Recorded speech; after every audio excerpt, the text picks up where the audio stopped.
All right, we're good to go. See, remember.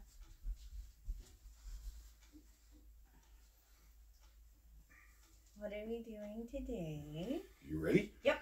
Okay, people, we're coming back at you. What we're going to be tackling today is starting to get some of the bright work ready to go for the trunk deck lid for the 62 Impala. So we're going to sand some of this up and get it ready to, well, get body worked. Ooh. So, yeah. So that's what we're going to do. We're just going to, I cut up a bunch of 220 and we'll just start sanding this all down and getting it ready. I got the deck lid back there so that at least we can start to test fit this stuff. Hopefully it comes up on camera, but right in through here, it's got a lot of dentage. Yeah. And same with this piece.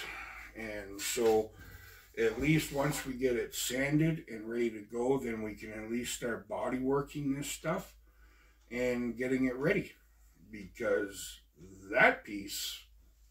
Yep, we've talked about that one a couple of times. This one is in really bad shape. So we'll try to see if we can fix it. If that piece we have to replace, then so be it. But at least we can get the majority of this and start learning, getting it sanded and ready to go. I'm kind of excited. Yes. I kind of dropped the ball this week. Well, not really, but sort of when it came to like videos because I'm a coward. Yeah. Yeah. Well, and I mean, all last week I was at the shop freaking helping out a friend on his 67 Mustang that he's restoring. So, oh, you did such a wonderful job on that. And I just wanted to say too, if you look over a shoulder over there with all the bright work that we have to get done, those racks I picked up at the dollar store for $1.25 each. So you don't need a whole lot of money to get some fancy shelves or anything like that. Those are dish racks from the dollar store. Yeah. And figure it out, people. Like, I mean, when you can't find nothing, build something. And that's what I did. I thought, you know what?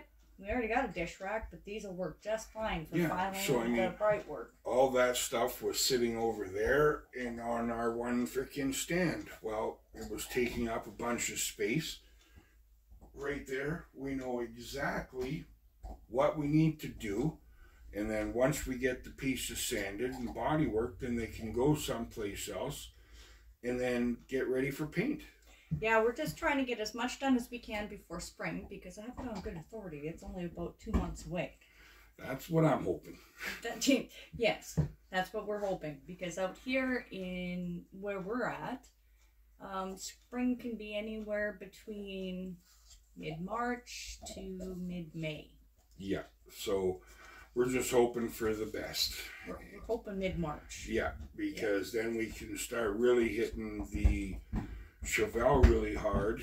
Getting it running for the summer. It'd be nice if at the end of summer we could be running and driving that thing. That's kind of the goal. So that's where we're at with that.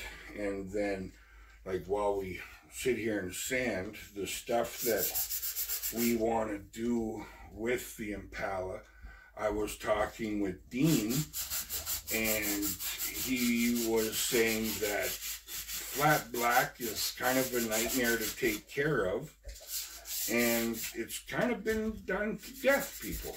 And I agree, it has. But I really want that look for the 62 Impala. And so what he said to do was to go with a really nice satin black paint. And you can buy paint now that's a little bit shinier than satin black, but it also has metallic flake in there. So imagine all the bright work, like a glossier black with metallic in there with the satin black body. Oh, I think that will look amazing. So that's kind of where we're at with what we want to see on that car. Oh, lost the paper. I did lose the paper. Put a bell on it. Yep. So what we're trying to do is just, while we're waiting for other things and stuff, we might as well get some easy stuff that doesn't take a lot of money, but you can do it with your time. So if we're not looking for perfection, people, we just want it good. So if we can make this look nice, if it, you know, if the really bad dents have a little bit of filler to straighten them out, I mean, that's not a big deal. I mean, every car has some filler. I just don't want filler. Yeah, I don't want to use a bucket of filler. Hey, how far am I going down with this? I've never done this before. Just scuff it, baby. That's all we're after. Because this is just pitting surface, like it's just old. Okay. So all we need to do here from me talking with them is just to scuff it up and get it ready, because then the final, once we get primer on there and high build primer, then we'll sand some more and fill and get everything to where it looks good, because the car's going to be a driver. Oh, I know it's going to be a driver, but I just wasn't sure how far I was supposed to go. Like, I'm supposed to... Yeah, we're not supposed to sand through it. Let's go with that. Just the good stuff, baby. Yeah. We just need to give it a good scuff. If you're hearing extra noise in the background, that's Domino eating her bone. Because, well, she loves that stuff. Yeah. And it's unreal how strong a pit bull's bite is. Because, wow, she's not playing. No, she's been working on that thing for a couple of days now. Yeah. She's got it looking pretty dang good. But a friend of ours freaking told us about our local place here in town. The Butcher Block. The Butcher Block. Yeah. They sell packages of 3-inch chunks of cow bone. And so we picked some up, and they take most of the meat off it, but it's got the bone marrow, all that kind of stuff. And holy moly, she sat in here for 2.5 hours eating this chunk, and she's still going strong. And that was yesterday morning. Yep, she's loving life. She's loving it. And it's so much better than the ones that you buy at the store. Yeah, like those Dentabones and stuff like that. Like, look at the ingredients that's in that stuff. Like, yowzer. So, yeah, that's where we're at. Just trying to clean this stuff up. I don't know if I've stuffed it all,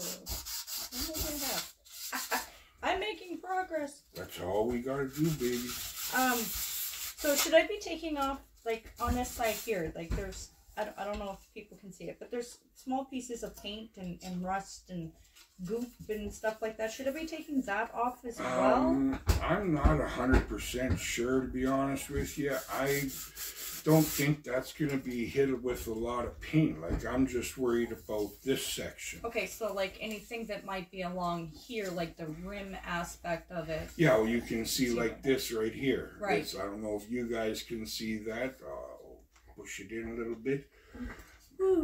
But like that'll be freaking seeable, right? Okay. So we'll give that just a scuff. To get rid of it. Just to get rid of it and clean it up. Oh no, I lost where I was at. And just all around the little corners.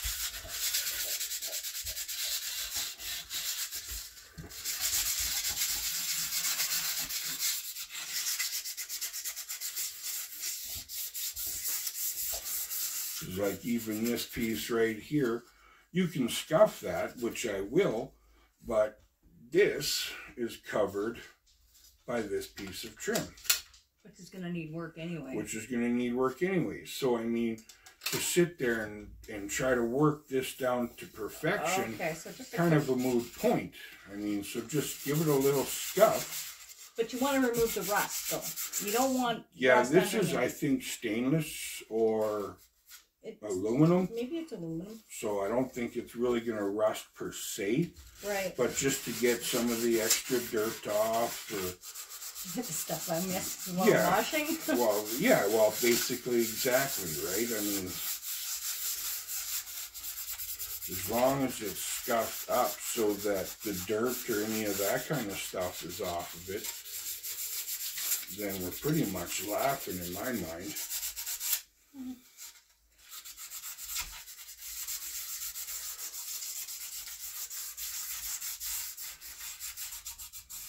We're just looking for good. We're not looking for perfection. But we definitely want paint to be able to stick to it. Well, this is something, yeah. Because, I mean, we don't want to spend all this time and then dirt After or it anything. chipping off? Yeah, well, exactly. And then it starts to chip off, and then you're like, what the heck? I'm sure I sanded that close. Yeah. But because I believe this is aluminum, right, I think it's going to need a different primer than steel. Is there really that many different primers? It really is. That's why on the back of our Expo people, which is an '08, they were just, that's when Ford was really starting to test out aluminum body parts and stuff like that. And all the chunks of paint are falling off because Ford did not do a good job with the primer. And so that's the reason why. Well, it's kind of a pain in the butt. I was curious about that. It's like, well, that makes no sense, but no, it does. So yeah, it's a different, like for everything, it's just crazy. And I mean, a lot of these places too, I can take my little Dremel and put on a wire wheel and just scuff it up and take any extra pieces off that, or dirt or whatever that may need to happen. But all this stuff takes time, people. So, you know, if you can do it yourself, you're going to save a lot of money because then a body guy doesn't have to do this. So then the painter doesn't have to worry about it so much. So if you can do this kind of stuff and make it look really good, the less work that your body guy is doing, the cheaper your paint job's going to be. And the better. That's the key also, is the better your paint job is going to be. Well, why do you say that? I'm just curious, because I mean, like, yeah, we're doing a bunch of sanding and prepping and stuff like that. Is it because after a certain amount of time they just don't care, or? I don't know what you mean if you're talking about.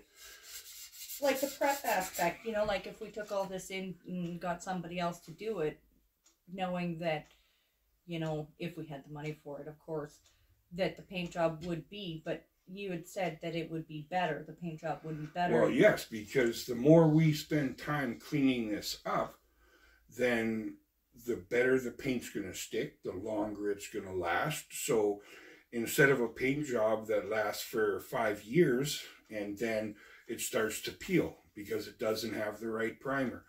It starts to rust through because you didn't put enough the direct metal primer on the fender. Yeah. And you just went with regular primer. Well, that doesn't seal properly. So eventually, 5 or 10 years down the road, that's going to, and you know, by the time you notice it, the rust is already in. Now you're going to have to build a patch panel and paint the whole piece again. Well, who wants to do that? I don't. So if you do it right the first time, then you don't have to worry about that. Right. Okay. I just, it didn't really click with me there what you were saying. Well, maybe I explained it wrong, and now you know you can wrap your head around it in a different way. Yep. We all learn things different, people. Like for me, I really learn by watching somebody, and then I can apply what I watched to what I'm doing, like sanding this down. Like I wouldn't have thought to take a 220 and scuff it down. I would have, you know, with the body parts, hit it with 80 grit and away you go. Well, that's too much for this. So now you're scarring up something, you're spending too much time, because it is about time too. But I mean, do it right the first time, then you don't have to do it again later. I would much rather spend an extra 2 hours doing this properly, and now my car lasts for 20 years before it needs to see paint, or do it like an idiot, or cheaply, and 5 years down the road, now the paint's falling off. That just, to me, that's a no-brainer. I'd much rather spend the extra time and do it right the first time and not have to worry about it again. And I mean, spend the extra time. Because you're going to have a better looking paint job. It's going to last longer. There ain't nothing worse than having a 20-foot paint job where it looks really good and then somebody comes up while you're filling up gas and they're sitting there for, instead of talking about the nice car for 20 minutes, talking about all the things you missed. Yeah, I can see that. Can you inspect my work, see if I've done this right? Okay. Now you're asking a blind man to do, because I mean... The blind leading the blind, do you need that just in case? No, I think you're laughing, baby. You got it all through there. It's all done along there. Because you got to remember, we still, before we even splash primer on this stuff, we still got to spray the degreaser and stuff on. Yeah. I think you've done a bang-up job, baby. Okay, yay. And I have, you know, it's important. So do a good job, people.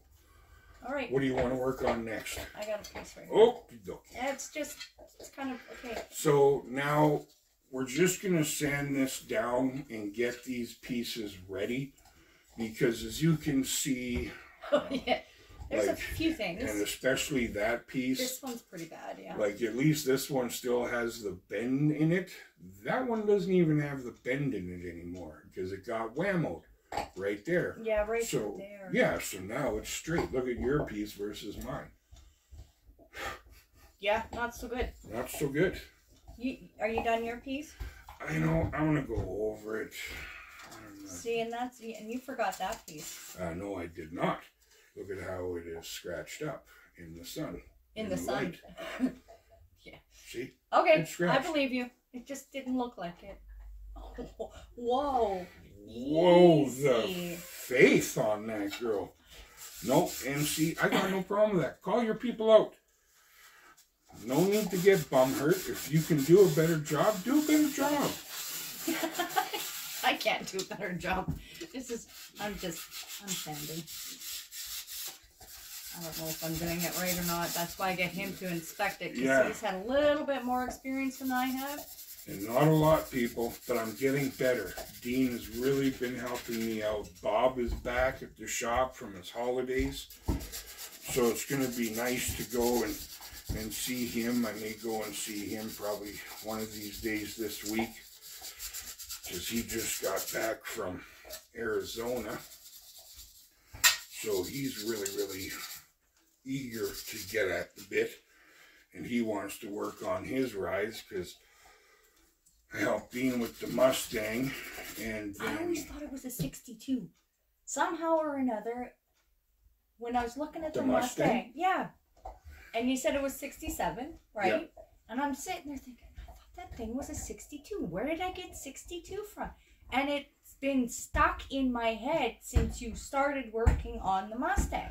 Yeah. Even when I went to the shop, I was like, oh, that's a nice 62. Yeah, and the funny thing is, there wasn't even a Mustang in 62. Mustang didn't start till 64 and a half. So, yeah, you were off base there a little. In my defense, I probably was not caffeinated enough when you were telling me the year. No. So there are those things. There are those days, people. So all we're going to do is just stuff these up and do the best we can. And then we'll have to, because we're going to have to build tools to try to straighten these pieces out. Because I really would like to try to straighten them out before replacing them. Because they're expensive. We live in the middle of freaking nowhere. Nowhere. And so to try to get this stuff is a challenge. And shipping costs. Anybody knows that, you know, this could be, let's say it's a $50 piece. Well, to ship this piece from wherever God's country it's made to here would be probably as much as the actual piece. Or it could be like the last time I tried to order a brake line for the Expedition through Rock Auto. It was a $40 piece with $271 worth of shipping. I thought that was total. No. I thought it was like 100. It was a stupid amount of shipping. Yeah, it was a stupid amount of shipping. So, if you are going to ship stuff, make sure you ship it a lot. Ship a lot. Yeah. Try and throw a few extra things in there. Yeah, because a lot of places, the more you ship, the less your shipping is. The less your shipping is, or it's free. Mm-hmm. If you spend $250, well, then you get free shipping. Yeah. Well, look at what you need in order $250 worth of extra parts. Yeah. It could be one thing or it could be 30. Yeah.